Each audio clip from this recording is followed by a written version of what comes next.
This is a working LEGO Chuck E. Cheese arcade game system. It has a space avoider game, a pinball machine, and a complete ticket redemption system for prizes. Without a quarter, both games are locked, and without the proper amount of tickets, both of the prizes are locked as well.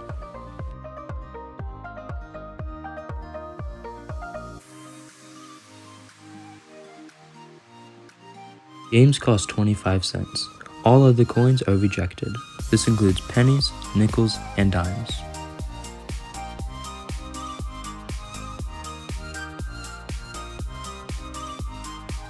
Once a quarter is inserted, the player can either choose Space Avoider or Pinball. This time, we're going to go with Space Avoider. The goal of the game is to get past as many obstacles as you can. If one of the obstacles hits the base or bottom of your ship, you lose. While you're playing, tickets are being constantly dispensed, so the longer you last, the more tickets you win.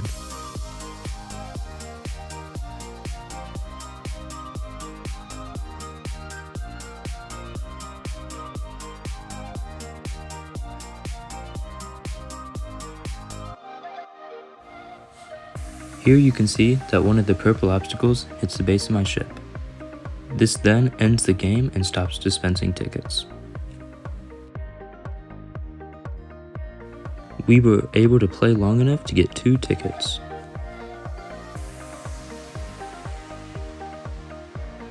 After playing a round of games, the games are once again locked. This time we're going to go for pinball. First we have to insert another quarter, then we can select the game option. The obstacles in the pinball machine could be running continuously throughout the entire time, but I use a remote to save battery. Once the button for pinball is pressed, a ball is released. The entire time you're playing and the ball does not go past the flippers, you get tickets. Here the ball went past the flippers, so we lost and it stops dispensing tickets. Once again, we got 2 tickets. We can use these 2 tickets and the other 2 tickets we got from Space Avoider to get a gumball. The gumball costs 4 tickets. Without tickets inserted, the button does not do anything. Tickets are fed through the right opening. They are then counted inside the machine, and once 4 tickets is reached, the gum unlocks. If 10 tickets is reached, the candy pizza is unlocked.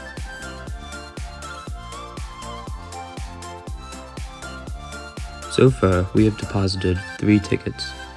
Because we have not yet reached 4, the button is still locked. Once the 4th ticket is inserted, the player can press the button down, but this time it will dispense a gumball. Once the gumball is dispensed, 4 tickets are subtracted from the balance. The balance is now 0. Let's play another round of both games, but this time explaining the mechanism. Only a quarter is wide enough to pass through the 2 rails. It then sits on a platform waiting for you to choose a game. This time we're going with pinball, so the white platform is tilted to that side, dispensing the coin into that section. That will lift up the gray beam, unlocking it, while also starting the pinball machine. A ball is dispensed into the play area when a quarter is inserted. You are then able to press on the buttons to flip the flippers. The obstacles are controlled by a simple train motor. When the ball goes past the flippers, it goes into the track and lifted up to another track, which takes it to the stopping mechanism. It sits on the bottom of the elevator, where it is then brought up through a motor to press on the bracket on the pink beam, stopping the machine. This time, we won 1 ticket. Inserting another quarter causes it to fall on the white platform again, but this time we're going for Space Avoider. So it's going to flip on the other side into the other unlocking mechanism, which turns on the other side of the machine. Here you can see the right clutch and the central switch switching on. The central switch turns on the motors, and the right clutch makes the avoider side of the machine spin. This spins the treads with the obstacles on it, while also dispensing tickets. The motor for the elevator is always running. As we play the game, we are accumulating tickets. When either game is being played, tickets are dispensed through the chain there between 2 rubber band belts. Apparently I'm really good at Space Avoider, so let's speed this footage up and skip past a little bit. I've been playing for roughly 30 seconds now, and have quite a bit of tickets. But here you can see I unfortunately lose. The spaceship goes down and it pushes the marble off that track there. That one then goes down the track, gets lifted up by another motor. It then waits and then goes into the elevator, turning off the machine.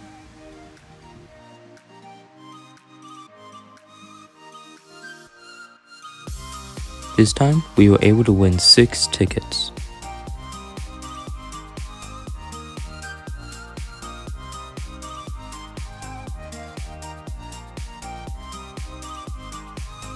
The candy pizza is currently locked. This is because the gear racks have not moved out of the way enough for the gray piece to spin. But if a player reaches 10 tickets, they can redeem for the candy pizza. Here we have 6 tickets. When tickets are inserted, the top black tire is rotated. When tickets are not there, it does not rotate. While we could redeem for a gumball, we're going for the candy pizza. Here is another 3 tickets to have a balance of 9. When tickets are inserted, it moves the black gear racks. Since we only have 9, it is just barely not enough for the piece to rotate. Because that piece can't rotate, neither can the dial, and the pizza is still locked.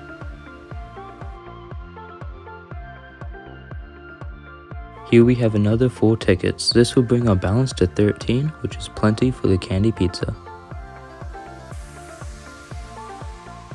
Since we have at least 10 tickets, we are able to rotate the dial.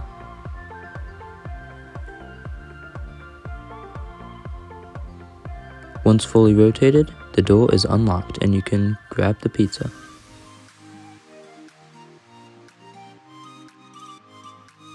When the dial is rotated, an upside down gear rack connected to that 1x6 black Technic brick pushes the black gear racks back to where they were, which is the distance of 10 tickets. Here you can see the teeth on it, so it's able to push it back. The brown axle meshes with that black gear, which is connected to the yellow gear. Because the yellow gear can now spin, it is able to be opened.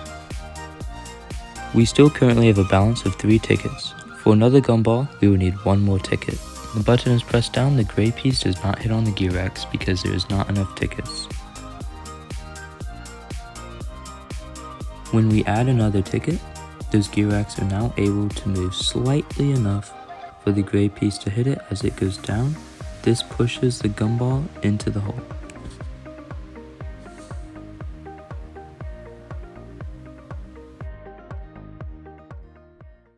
The 2 main driving motors are connected together through gears. This is what dispenses the tickets and runs the 2 games. When the pinball machine is activated, that side of the machine is spinning because that clutch is engaged. When the bracket that would be pushed up by a ball is lifted up, it pushes that black and yellow piece forwards. That resets the 2 clutches. There's also a gray piece which resets the switch back to off. When the buttons are locked, they are not able to reach the clutches or the switch. When one of them is pushed in fully, it presses that correlating clutch and the central switch. That turns on the motors and directs the motor's rotation to that game.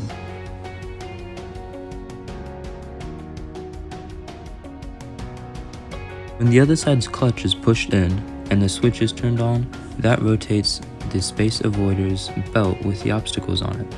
This is also dispensing tickets at the same time, just like how pinball is. Once the bracket is pushed up, it pushes the clutch and the switch back to off. Here, the clutches are reduced into just 3 axles. That one powers the pinball machine, while the other one powers the space avoider game, and the middle one dispenses tickets. When either game is being played, the middle one is always spinning. But whichever game is chosen, that correlating axle is spun. When the middle one is spinning, you can see that chain once again driving it, dispensing the tickets. Those orange rubber bands are what grips the tickets to push them out of the machine. The motor that brings in the tickets to count them is always spinning as well. It pulls in the tickets through another set of rubber band belts. Those tickets spin that gear from the tire and go up the machine to these series of gears which move the gear racks along. That is what keeps track of how many tickets are in the machine.